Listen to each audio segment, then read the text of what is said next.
Hi,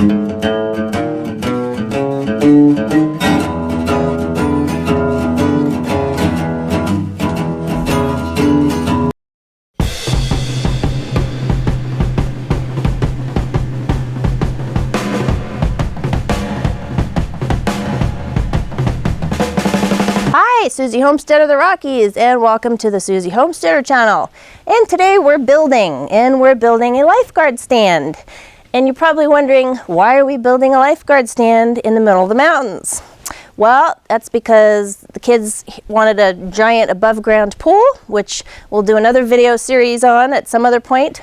And I decided with the pool, they needed a lifeguard stand to go with it. So I built a lifeguard stand. And I'm also going to add a slide to this particular lifeguard stand down here at the bottom. But we'll get to that part of the video after I get the slide on, because I still have to move this. So, of course, with building, your first consideration is always where your structure is actually going to be placed. So in my case, I only had about a 4-foot by 5-foot area to set this lifeguard stand on. So the entire lifeguard stand will be based on those dimensions. And then it did turn out to be about 12 feet high to the very top of the chair. And that is because I wanted this to sit at least a couple feet above the rim of the actual above ground pool. So the pool that we have is about 5 feet high from the ground, and I wanted a couple feet above that actual lip of the pool for this to sit over, so that I could attach the slide and have the slide actually go into the pool. So depending on how you're going to design your lifeguard stand is going to determine exactly where you're going to put this and how it's going to sit with the pool. So something else you have to consider when you're looking at designs for a lifeguard stand is which side your ladders are going to go on. Your foot ladders, which we'll talk about when we get to the bottom of this lifeguard stand. And then based on which side the ladder goes on, that's going to determine which side your diagonals or your diagonal supports are going to go on. So lots of things to consider before you're building your lifeguard stand. And then of course, how you're going to actually move it if you're not going to be building it in place. So in my case, I do have a piece of equipment with some forks on it that I'm going to show you how we move this complete lifeguard stand. But if you don't have a piece of equipment, or you don't have some local football team to help you move some kind of a structure like this, then you may want to build it in 2 pieces. And again, I could not build this where it was going, because it's going in basically a giant sandbox, which is what my pool is sitting on. So I did build this in 1 complete unit, which to me seemed a lot sturdier anyway. But again, this is going to be still a tricky one to move with as lightweight as I could make this structure. So the majority of the materials for a lifeguard stand for this was 2x4s for the bottom, because that is the smallest dimension of lumber I could use to still keep this fairly sturdy. And then on the top section of this lifeguard stand, I had to go with 2x6s, just because it fills in seats in areas like this faster than using 2x4s. So you don't really want to go any bigger on your dimensional lumber than these sizes. And again, you just don't want to make it too heavy regardless of where it's going or how you're moving it. And then of course, when it is moved, I'll show you another video on how to stabilize it with some stakes in the ground, and maybe even burying the feet a little bit. So lots of ways to keep something this tall real sturdy, and some of that will involve how we're going to build it. So the only tricky part for me on building a lifeguard stand was that there were a lot of angles involved, because we're not building a square box. We're building kind of a little bit more of a triangle, just for better stability on the whole thing, because it's so tall. So one thing you may want to invest in if you don't have is an angle finder. And this little tool is just exactly what somebody like me needs, or maybe even you, because I failed geometry, believe it or not. And angles are just hard. So unless it's a square of any shape or form, when you start getting into the angles and just different shapes other than a square, it gets a little trickier. So if you have somebody that does real well with geometry and angles and shapes, you might want to have somebody like that help you. I still managed to build this with my limited knowledge of angles because I had the angle finder, but a lot of it is really just learning how to build over the years just very stable structures. So I managed to do it. I don't have perfect cuts on everything, you know, I don't have perfect angles, but it's not going to fall over and nobody's going to get hurt. So that's the idea. And what I'm going to start with is showing you how to build the base first, which we'll jump down to in a minute. And then the second part of this will be building your top section of your Lifeguard stand. And then of course, making your materials list, which I will also have available for you on my website, Susie Homesteader of the Rockies. And just maybe like a fun shopping link that'll involve umbrellas or some maybe other fun little doodads that you can put on your Lifeguard stand. So for the most part, your materials for this project will be 2x4s, 2x6s, 2-inch wood screws, and I always use the star bit on all my construction screws because it's just the best kind of bit you can buy, and some possible 3-inch screws, wood screws as well, or deck screws too are really the best. And you want those coated so that they don't rust. So that's about it, lumber and screws, and then of course your tools that you're going to need to build with, which I'm assuming you already have on hand, and that will be really just a skill saw and your impact driver or your screwdriver. Angle finder again is another key one, and a nice flat surface to start your project on. So let's jump down to the bottom and we'll get started on our Lifeguard stand today, and I will show you step by step in kind of a assembly order of things how to build a Lifeguard stand without blueprints and without plans, which again is the way I build everything. So just like those crazy Christmas presents you have to buy your kids and they give you instructions in Chinese and Japanese and every language there is, you're still better off just looking at the front of the box. So so here you go, here's a Lifeguard stand. I'll show you every angle I can, and this should be an easy, possibly 2-day project. I guess you could get it done in 1 day if you didn't have kids and dinners to make and all that fun stuff. But this was about a 2 or 3 day project for me with painting. Again, you might be able to get it done in 1 day, depending on your schedule. So not as hard of a project as I thought it would be, but a good learning curve for me when it came to angles. And I think if I can do this, you can do this. So let's go jump down to the bottom and we'll get started. Okay, so we are on the bottom part of our Lifeguard stand that we were talking about, trying to build the base. And I'll start with, this is about a 4-foot span on the bottom of these two legs, and this is about a 5-foot span from here to here. And again, that was only the area that I had to work with, but I will tell you, you don't want to go any less than 4x4 or 5x4, I mean 5x5 on the bottom of your base, because what you'll wind up with is a really small deck on the top by the time you start angling everything in.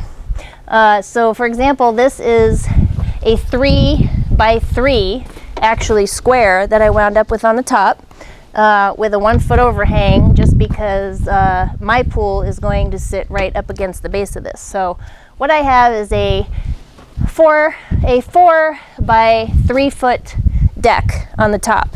So if I had made these legs any closer together, I would have wound up with even less space on the top. So I have 4 feet span here, and I have a 3-foot span here, and then I have a 5-foot span here, and I have a 3-foot span here. So I only came in a foot on this side, and I came in 2 feet on this side. So what that winds up giving me, again, with an overhang, is just a 3x4 deck. And that is just enough room to get about a 3.5-foot seat up there, which, you know, you could have you could just have like a 1.5-foot chair if you wanted to, but I wanted it to be big enough for 2 people or 1 very large person on the top. So again, that gives you pretty much the smallest size deck you can wind up with on the top, and a kind of a nice, comfortable, bigger seat for your Lifeguard. So besides your actual dimensions that you're going to try and figure out and measure out before you build, you also want to determine which side your ladders are going to go on, so your step ladder. So On mine, I had to put it on the side because I am setting my lifeguard stand right up against the pool. So if I had put my ladder on this side, I couldn't have an overhang because you wouldn't be able to get over it. So you would eliminate the overhang if you had the ladder on this side. Or maybe you could even put an overhang on the sides instead of the front. But in my case, because the pool's going in the front, I do have an overhang so that when you're climbing up the ladder, wherever this seat ends, you really only have like this much room, which is less than, you know, 1.5 feet, maybe 16 inches to actually climb up. So you want to think about safety when somebody's actually getting up that ladder and they have to have a place to actually step onto. So that gave me a little bigger of an area because this whole section of the ladder is irrelevant because nobody's going up to the seat, they're going up to the deck. So come on this side and I'll show you how I wound up actually building the ladder. So I went every 1 foot spaced apart. I started with every 2 feet just to get the bottom base stable, which is what I did on this side, every 2 feet. But then on this side, I did every 1 foot.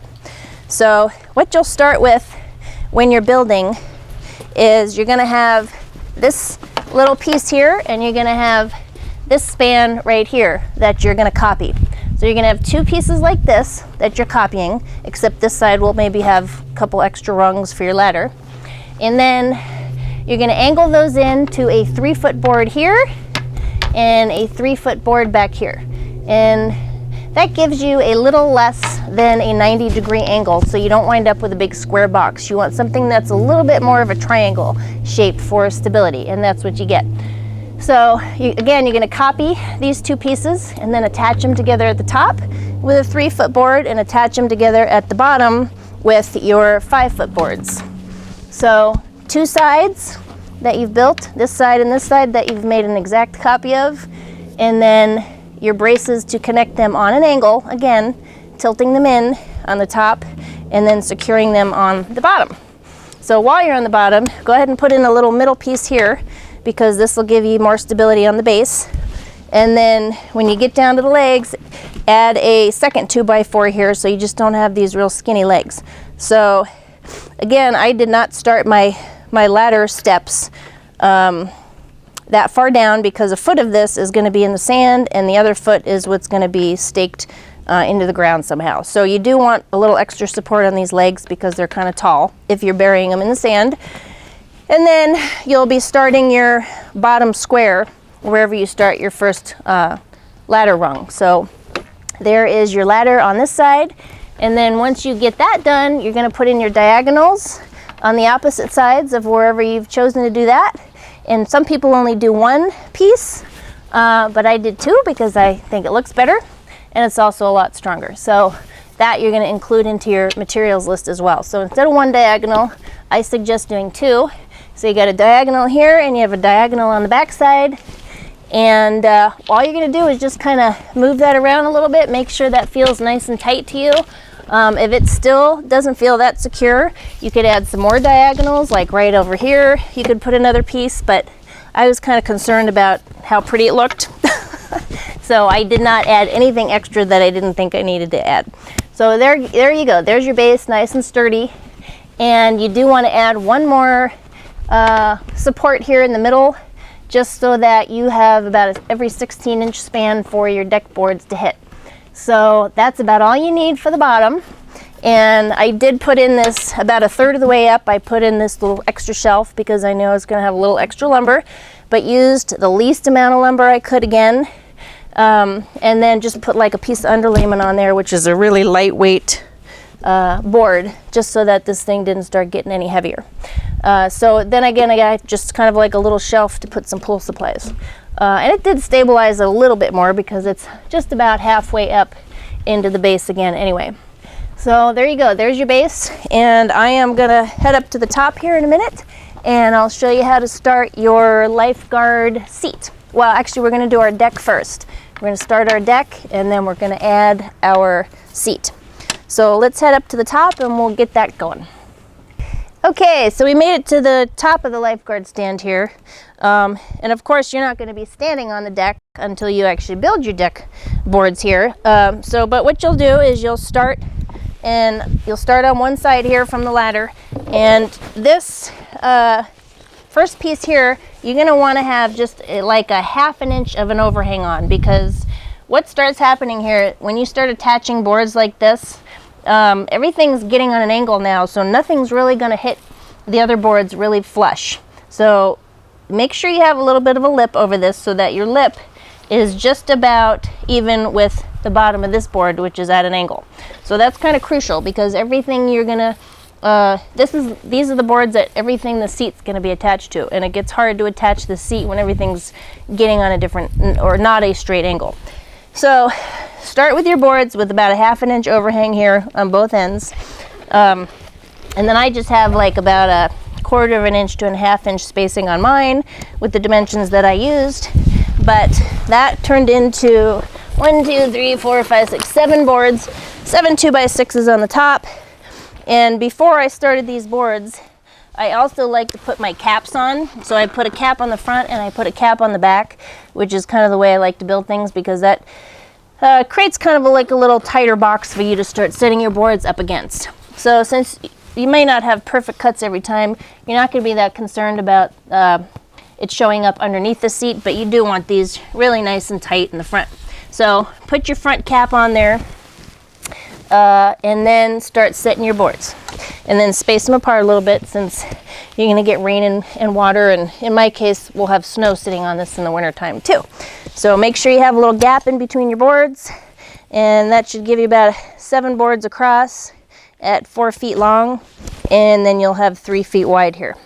So there's your deck, and of course that's absolutely necessary to start building your chair.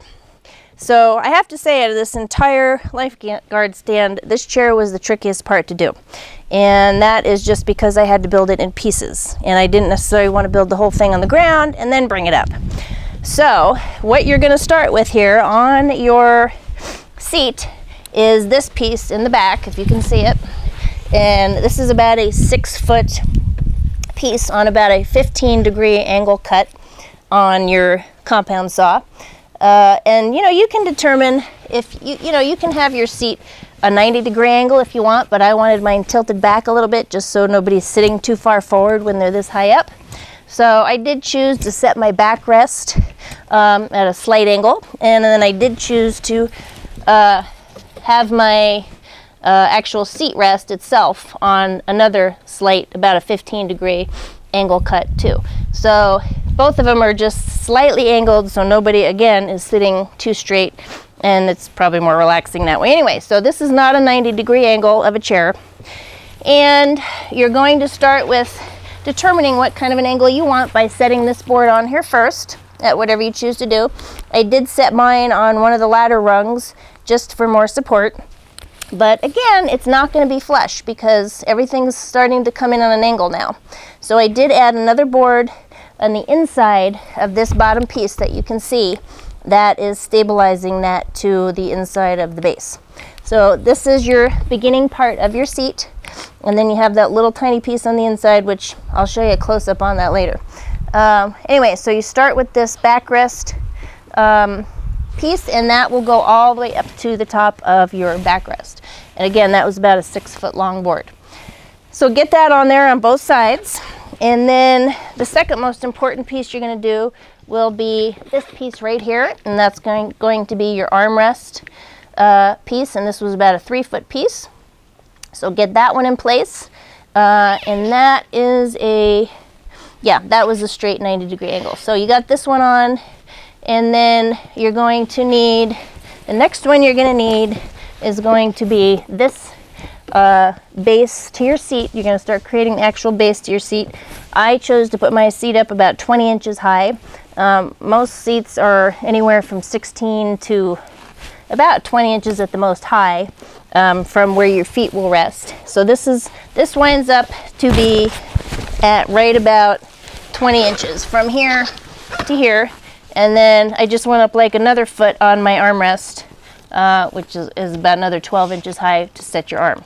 So you'll need your side piece here for the seat, and then you're going to need, next you're going to put on your side or your cross brace for your armrest. So that's kind of creating the box for your seat. And those are the most important pieces you're going to put on there.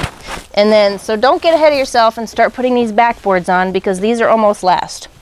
So after you get this basic square built for your seat, you're also going to need to go underneath here and set 2 more support 2x4s underneath here and underneath here. And that is just so that you can put in a middle support, which you're not probably going to be able to see from here, but all that's giving you is a middle support for these boards, because now you have a 3-foot board and you want something in the middle to screw into. So there's your basic structure for your seat. Get your front cap on here, get your front cap on here, and get your front cap attached here. And that will enable you to start putting your seat boards in.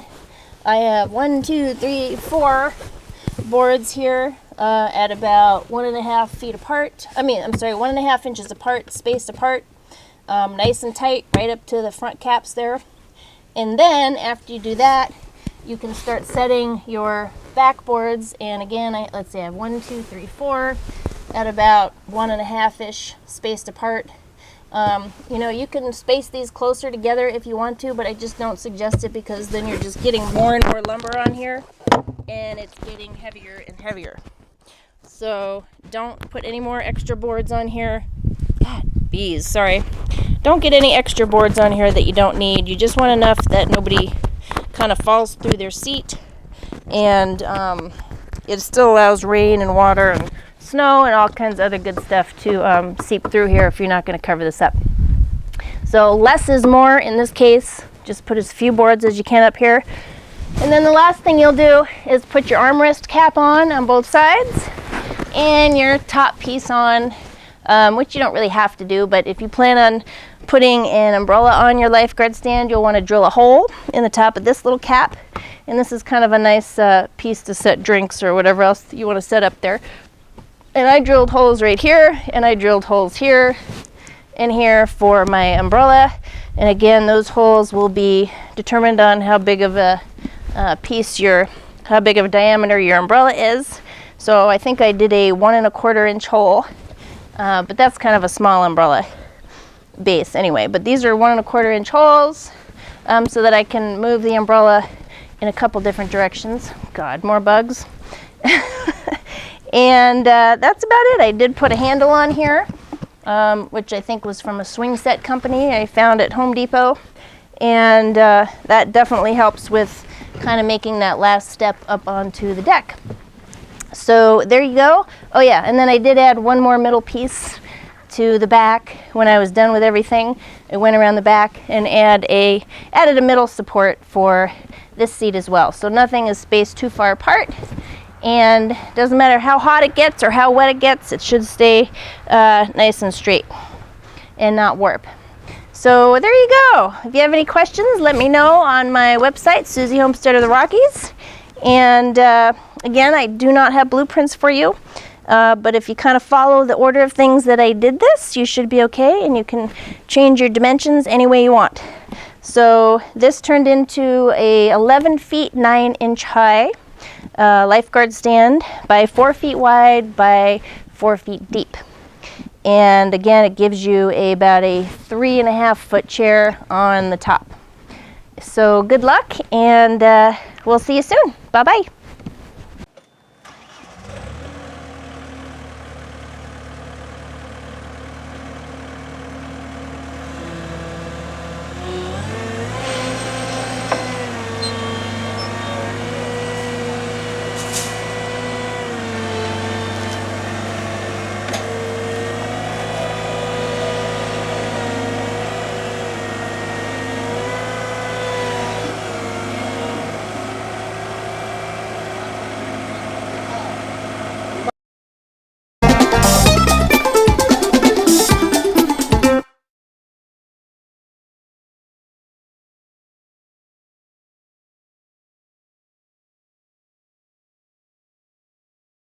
Let's get started.